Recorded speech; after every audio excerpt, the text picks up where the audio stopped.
Let's look a little bit more about the variables that contribute to running speed.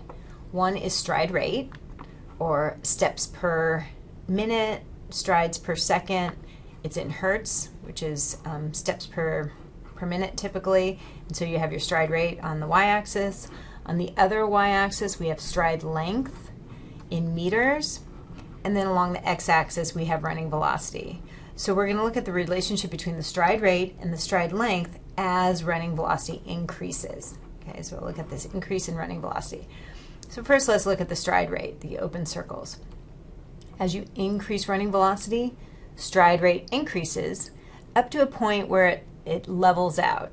And so I invite you to think about, why does the stride length level out? What is limiting us to continue to increase our stride length? All right, so think about that. Then let's look at stride rate. As running velocity increases, stride rate increases as well. So you kind of are trying to optimize both the stride rate and the stride length as you try to maximize your athletes or your clients' running speed.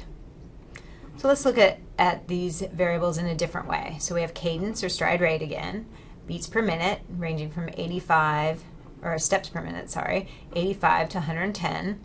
You have pace per mile, minute per mile, which is how runners tend to think of their speed, okay, or velocity. Then you have pace in meters per second, which is along the bottom.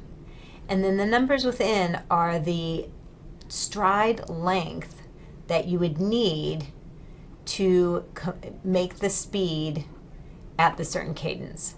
So if you're running an 8-minute mile and you had a 90 steps per minute cadence, you would have to have a stride length of 3.67 feet.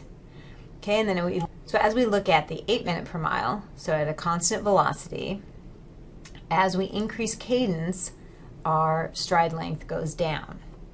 Okay, so as your turnover of your feet increases, your stride length goes down. If we look at a constant cadence, say 100 steps per minute, as you increase your velocity, your stride length goes up.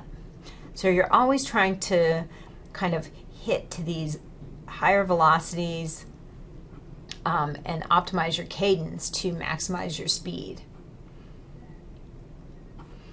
So here's some data from an article that looked at running speed, and in particular running speed towards the end of the race, and step frequency or cadence, and step length, which is also stride length.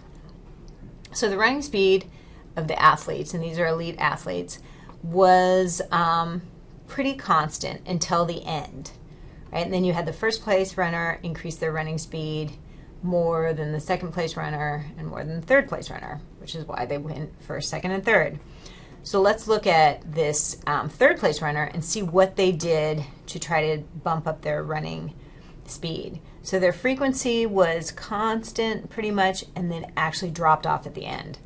Who knows what that could be to, fatigue or something. But let's now look at the step length. So at step length, they tried to, even though their cadence was going down, they really tried to increase that step length. Okay, and if you remember from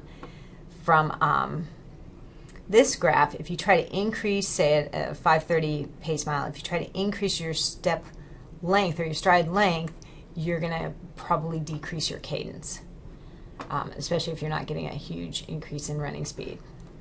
The second place runner increased their running speed. Let's see how they did it.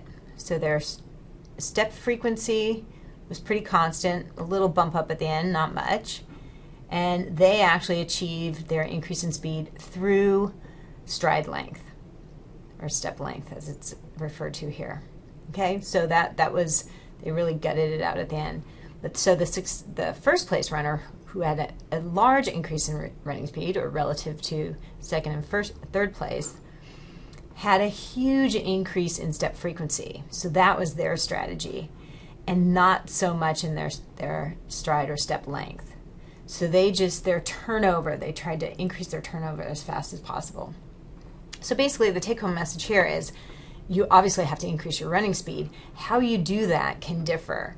And it still remains to be seen whether this is unique, an efficient way to do it by increasing frequency or cadence, or that's just the strategy of this successful runner.